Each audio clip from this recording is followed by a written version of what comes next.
Hello, welcome to our channel Vasudev Vidyalaya Pathshala. તમારા બધાનું અમારી ચેનલમાં હાર્દિક સ્વાગત છે.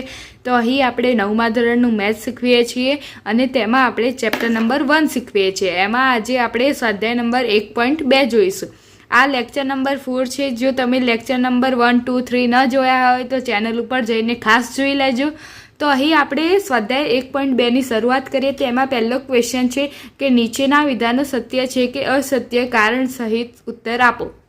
તો આપણે આવું અગાઉ પણ જોઈ લીધું છે. આમાં ફક્ત વિધાનો બદલાય છે, એટલે તમારે આ વિધાનો તો યાદ રાખવા જ પડશે. તો અહીં આપણે જોઈશું ક્વેશ્ચન નંબર વિધાન નંબર 1, દરેક અસમય સંખ્યા એ વાસ્તવિક સંખ્યા છે.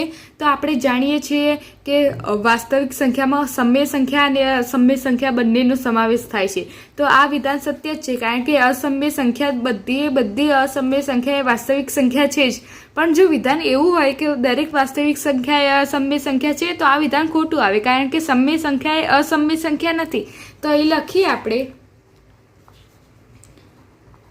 આપેલ વિધાન સત્ય છે,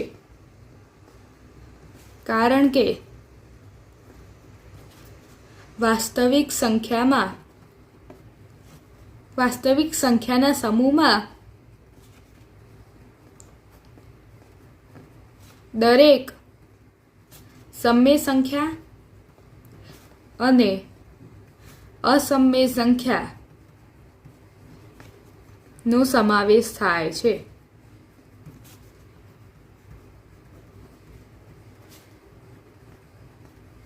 તો આ પ્રમાણે અસમય સંખ્યા પણ વાસ્તવિક સંખ્યામાં આવતી હોવાથી દરેક અસમય સંખ્યા એ વાસ્તવિક સંખ્યા હોવાથી જ આ વિધાન સત્ય છે. તો હવે આપણે વિધાન 2 એમ છે, સંખ્યા રેખા પરનું દરેક બિંદુ કોઈક પ્રાકૃતિક સંખ્યા m માટે રૂટ m એટલે વર્ગમૂળમાં m સ્વરૂપનું હોય છે.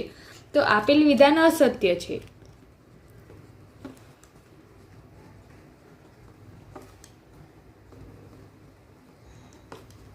કારણ કે કોઈ પણ ઋણ સંખ્યાનું વર્ગમૂળ કોઈ પણ ઋણ સંખ્યા એ પ્રાકૃતિક સંખ્યાનું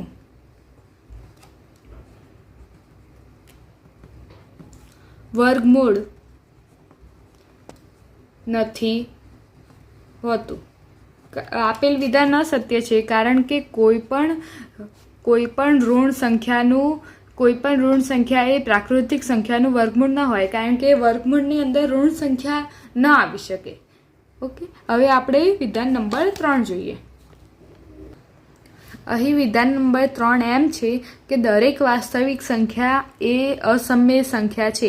તો આપણે વિધાન નંબર 1 એમ જોયું કે દરેક અસમય સંખ્યા એ વાસ્તવિક સંખ્યા છે. તો આ વિધાન સત્ય છે, પરંતુ અહીં આનું આખું ઉલટું વિધાન છે. તો આ વિધાન અસત્ય છે, કારણ કે દરેક વાસ્તવિક સંખ્યા એ અસમય સંખ્યા નથી. વાસ્તવિક સંખ્યામાં અસમય અને સમય બંનેનો સમાવેશ થાય. તો સમય સંખ્યા અસમય સંખ્યા ન કહી શકાય. તો લખી શકાય, આપેલ વિધાન અસત્ય છે, કારણ કે દરેક વાસ્તવિક સંખ્યા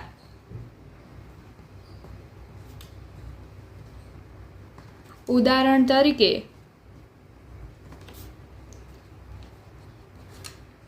બે છે એ વાસ્તવિક છે,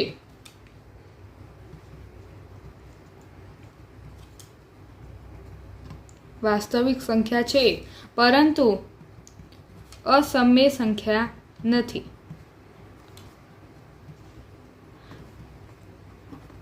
અહીં 2 એ સમય સંખ્યા પણ છે અને વાસ્તવિક સંખ્યા પણ છે, પરંતુ એ અસમય સંખ્યા નથી. એટલે 2નો સમાવેશ વાસ્તવિક સંખ્યામાં થાય, પરંતુ અસમય સંખ્યામાં ન થાય. એવી રીતે અહીંયા કીધું છે દરેક વાસ્તવિક સંખ્યા એ અસમય સંખ્યા છે, તો નહીં, આ વિધાન અસત્ય છે. તો આ પ્રમાણે આપણે ક્વેશ્ચન નંબર 1 પૂર્ણ થયો. અહીં તમે સ્ક્રીનશોટ લેવો હોય તો લઈ શકો છો. ક્વેશ્ચન નંબર 1નું વિધાન 1, 2 એન્ડ 3. તો હવે આપણે ક્વેશ્ચન નંબર 2 જોઈએ. તો અહીં આપણે સ્વાધ્યાય 1.2નો પ્રશ્ન નંબર 2 જોઈએ. તો પ્રશ્ન નંબર 2 એમ છે કે શું દરેક ધન પૂર્ણાંકનું વર્ગમૂળ અસમય હોય છે? જો ના, તો એવી એક સંખ્યાનું ઉદાહરણ આપો કે જેનું વર્ગમૂળ સમય હોય. તો આપણે જાણીએ છીએ કે દરેક ધન પૂર્ણાંકનું વર્ગમૂળ અસમય ના જ હોય, કારણ કે રૂટમાં 1 તો એનું વર્ગમૂળ 1 થાય, જે અસમય ના કહેવાય, એ સમય કહેવાય. આપણે જાણીએ છીએ અસમયમાં વર્ગમૂળમાં 17, વર્ગમૂળમાં 19, એવી રીતે જેનું વર્ગમૂળ ના નીકળતું હોય તેવી સંખ્યાને અસમય સંખ્યા કહેવાય. તો અહીં આપણે લખીએ ના દરેક ધન પૂર્ણાંકનું વર્ગમૂળ અસમય ન હોય. ઉદાહરણ તરીકે રૂટમાં 4 તો એનું વર્ગમૂળ 2 થાય, તો આ અસમય સંખ્યા નથી, આ સમય સંખ્યા છે. જ્યારે રૂટમાં 9 તો એનું 3 થાય, રૂટમાં 16 તો એનું 4 થાય, રૂટમાં 25 તો એનું 5 થાય. એવી રીતે તમને જે પ્રમાણે ખ્યાલ આવે, જે પ્રમાણે આવડે એ પ્રમાણે તમે લખી શકો છો. તો અહીં આપણે સ્વાધ્યાય 1.2નું પ્રશ્ન નંબર 2 છે, તમારે સ્ક્રીનશોટ લેવો હોય તો લઈ શકો છો. હવે આપણે પ્રશ્ન નંબર 3 જોઈએ.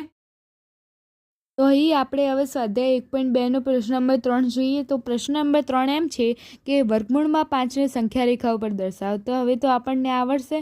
તો અહીં કાટકોણ ત્રિકોણ દોર્યું છે, જેમાં OAની કિંમત 2 સેન્ટીમીટર અને OBની કિંમત 1 સેન્ટીમીટર હોય. તો AB આપણે માપવું હોય તો કાટકોણ ત્રિકોણનું સૂત્ર ABનો વર્ગ બરાબર OAનો વર્ગ પ્લસ OBનો વર્ગ.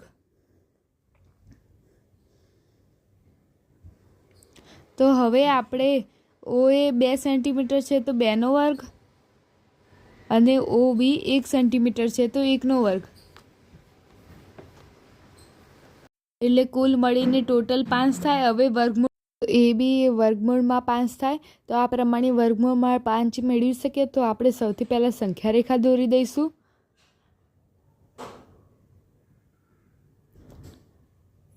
તેમાં ગમે ત્યાં O બિંદુ દર્શાવી દઈશું. ઓથી 2 સેન્ટીમીટરે એ બિંદુ દર્શાવીશું.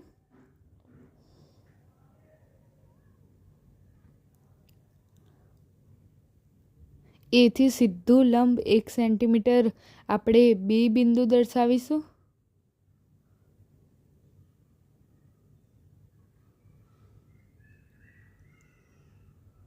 તો હવે OBને જોઈન્ટ કરી દઈશું. તો આ પ્રમાણે આપણે OB એ વર્ગમૂળમાં 5 થયો. હવે તેને સંખ્યા રેખા ઉપર લાવવા પરિકરની મદદ લઈશું. તો પરિકરને OB ઉપર મૂકીને, એટલે પરિકરની અણી O ઉપર અને પરિકરની પેન્સિલ B ઉપર.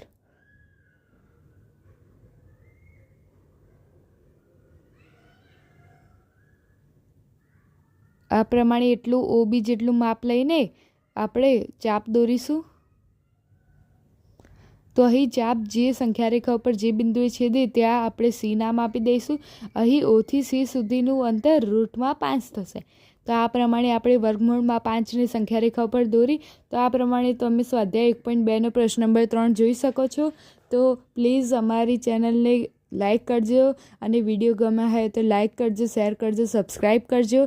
Thank you. જય શ્રી કૃષ્ણ. Good bye.